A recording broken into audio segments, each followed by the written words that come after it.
Comme nous l'avons mentionné avant la pause, il y a beaucoup d'intérêt concernant notre émission de la nuit dernière, rapportant les évidences médicales de plus en plus grandes de la puissance de la prière. Malgré les sceptiques qui continuent à douter et de parler. La conclusion de la partie 2 de notre sujet. Est-ce que la prière guérit? Le docteur Andrew Newberg dit qu'il a la preuve que la prière guérit, montrant les réactions du cerveau à la prière. Vous voyez ici, ces zones du cerveau sont en rouge quand la personne est au repos. Mais ici, les couleurs passent en jaune quand la personne est en train de prier. Le docteur Newberg injecte des colorants radioactifs à ces sujets pour voir ce qui se passe quand elle prie. Il dit qu'à chaque fois, quelque chose de fascinant se produit. Est-ce que vous irez jusqu'à dire que la prière peut guérir? Absolument, absolument. La prière peut guérir. Il y a des changements au niveau des différents neurotransmetteurs. Des éléments chimiques dans notre cerveau qui aident à libérer des choses comme la sérotonine et la dopamine dans le cerveau. Certaines de ces choses peuvent aider à soulager des douleurs. Les résultats des recherches du Dr Newberg sont dans son livre.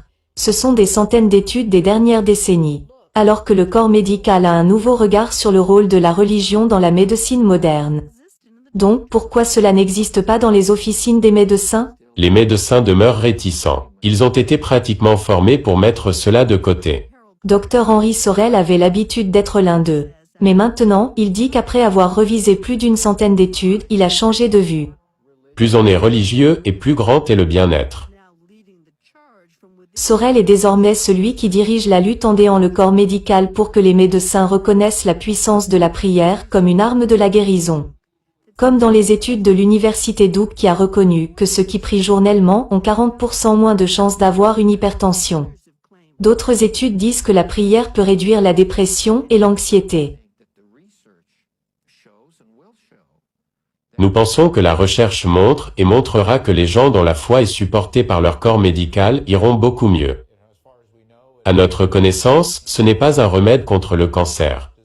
Cela ne va pas guérir quelqu'un d'une maladie cardiaque. Nous ne pouvons pas dire aux gens de prier pour aller mieux.